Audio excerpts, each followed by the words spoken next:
Hey, NC4XL, North Carolina for extreme lovers. Oh, I'm not. Just a darling old man. Had a crazy thought on the way to church this morning, and I just wanted, before I lose it, to document it and maybe help a few folks. This is strictly for the new activators. This is just an opinion, so please don't take it as the Book of Hoyle or anything like that, but it's just something to consider. So you're thinking about going out and activating a park, and you have some questions. Never hesitate to ask a question, whether it be on Facebook or message somebody that you hear and you'd want to ask their opinion. Keep in mind, on Facebook, sometimes people get behind the keyboard and start saying things that really are very unprofessional and untactful, and that's okay. You're going to have that no matter where you go.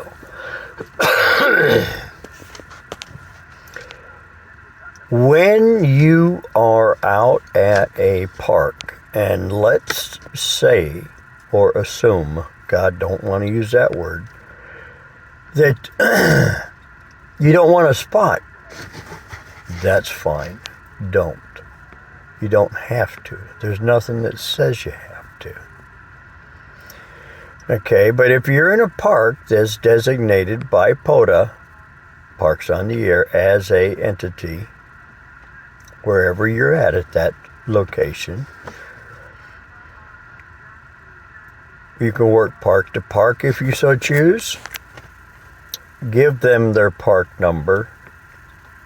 Correction, give them your park number. And if they're at a single park, make one entry. Let's say they're at 2 parks. That's 2 entries. Okay? That's 2 entries, folks. Let's say they're at 3 parks. Guess what? That's 3 entries. Let's assume another scenario. There's more than one operator. So each operator that you're getting credit for also becomes entries. Example, NC4XL is with KC4XL, and we're both at the same park. We're both operating together. You work me. You got me in 2 parks, 2 entries. You work the second operator. You got them in 2 parks, 2 entries. Period. Now, if you don't go on the spotting page and spot yourself, you can work all the park to parks out there by calling park to park and giving them your number. Because you're in a park does not mean you have to spot. Many new people will have a greater time getting their feet wet by utilizing this method at first. Now keep in mind also that you must log it. For myself, I log on paper. Not everybody's like me, okay? But if you log it on paper, you have something to go back to. If you're logging for the first time or so on a device, or you're using hammers, or you're using Polo, or you're using N3FJP on a laptop, yes, it'll give you the name information if you have internet service out there. But if you don't, more than likely not all have a database that's offline. And really, if you're just beginning, it's okay to be personal and call them by their name, but it's not important. Don't make that an important part of your activation. If you have an opportunity before you go out to the parks and start doing logging, take your program, whatever program you're using, even if it's paper and pencil, and log from the house and just hunt people. Get a little practice listening to pile-ups and call signs. Go to somebody who's got a big pile-up and start trying to copy call signs. Because when you achieve a pile-up, that's what it's going to sound like. Now, I'm going to touch on a touchy subject here, and if it offends you, get over it.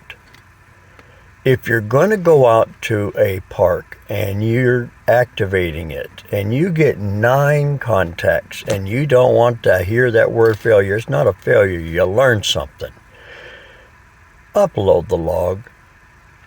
There are some folks who, if they don't get enough, who knows, who cares? Well, all of us other activators out there, we care because it affects us. Why I go out, why they go out, what achievement level they're seeking. The hunters sitting at the house. You have to keep in mind, a lot of hunters would love to go out, but they are handicapped. Nothing wrong with being handicapped. I'm handicapped. But they don't have an opportunity to go out into the woods and to be able to set up and experience what you're experiencing as an activator. So upload your logs, whether it's 10 contacts or 2. Now remember, you do not have to spot yourself. Okay? You do not have to spot yourself. Just go to the spotting page, and hopefully you have the internet where you're able to utilize a spotting page and go to those frequencies. Let's talk about antennas. So you're getting ready to go out to your first activation. A good practice is to set your system up, your complete system. Battery, radio, antenna, coax, everything at your house. Get a dry run. Set up everything just like it was out in the field, but do it at home. However you're going to get your NFET, if you're going to use an NFET, or however you're going to use the Faraday cloth, if you're going to use a Wolf River coil or another antenna that can utilize the Faraday cloth. Practice it. Who cares what your neighbors think? Okay, you might have them come over and ask what you're doing, and you tell them about amateur radio, and then they want to learn more about it. Practice it. This will help you not feel confident when you go out to a park and set up. When you set up at a park, I'm going to share some other thoughts for you to consider. Don't set up where you got traffic all over you every time you turn around. Somebody's walking around your equipment, or out of sight, out of mind, especially if you're new and you want to have some confidence in yourself. The yellow dot does not mean that's the only spot. That means where the park is, but the park encompasses many miles. So if you can, find yourself an area that's out of sight, out of mind. If you're running a ham stick or ATOS like what I do in the car, don't be conspicuous looking. I know I'm ugly looking, but that's okay. I won't scare too many people away. Don't have a whole bunch of people around and put flags up saying POTA, because you're inviting distractions. Especially when you're brand new, you're inviting distractions. I have never gone into a park to ask permission. And one of the reasons is it's a public park, and I'm talking on a public radio for my enjoyment, but I have had rangers approach me. And when they ask what I'm doing, is I'm testing out my emergency communication system, talking around the world. And a lot of folks at that point understand because they're seeing more and more ham operators. And then you're going to have some ranger who's going to say, well, you can't do that unless you have a permit. Don't argue with them. Ma'am, it's, or sir, whichever. Really, there's no permit required to talk on your cell phone or talk on your radio sitting in your car. But we will try to comply. I have 2 parks that I have to have a permit. One, I call the day ahead. The permit's ready when I get there. I drive out to the site. They drive over and bring it to me. I've been there enough. They know me very well, and they enjoy us ham operators coming out there.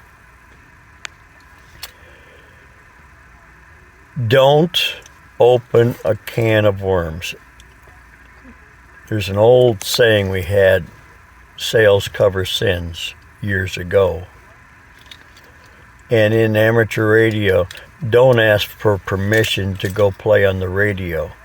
But don't set up a gazebo in the gazebo with big banners and all this kind of stuff, because then you're drawing attention to yourself, especially if you're new. If you're going to an event or a function that's through your club or so forth, let those in charge of that have that bearing or pressure or authority on them and not on you. Again, take your own equipment, practice with it, test it in your own yard, hunt with it, practice pile-ups, listen to anybody's pile-ups just to see what you can pull out of it, because that's what you have to do. Being the first in a pile-up or the only one 1,000 watts or more, I guess is good, but we as activators all have different ways that we hear. Some of us have hearing impairment. So we have to learn for ourselves. Don't do it my way. Don't do it James's way. Don't do it Carrie's way. Don't do it Brian's way. You do it your way, what you're comfortable with, because it's your activation, and remember that. While you're out there, experience multiple bands. Watch the band propagation if you can. Watch the gray line. The spotting page, a lot will tell you where activity is, and don't hesitate. If you go to the upper bands, don't go there 2 minutes and say, well, I don't hear nothing. A dead band is not always dead. It's a band that nobody's talking on. So keep that in mind. May God bless. Those are some tidbits just to help you go along. There's a lot more that I wanted to think about, but like I said, as an old man I am, I sometimes have to, if I can't write it down because I'm driving, we'll stop and get somewhere and make a quick note this way. God bless one and all. NC4XL, North Carolina, for extreme lovers who I'm not. Just Dom, the darling old man.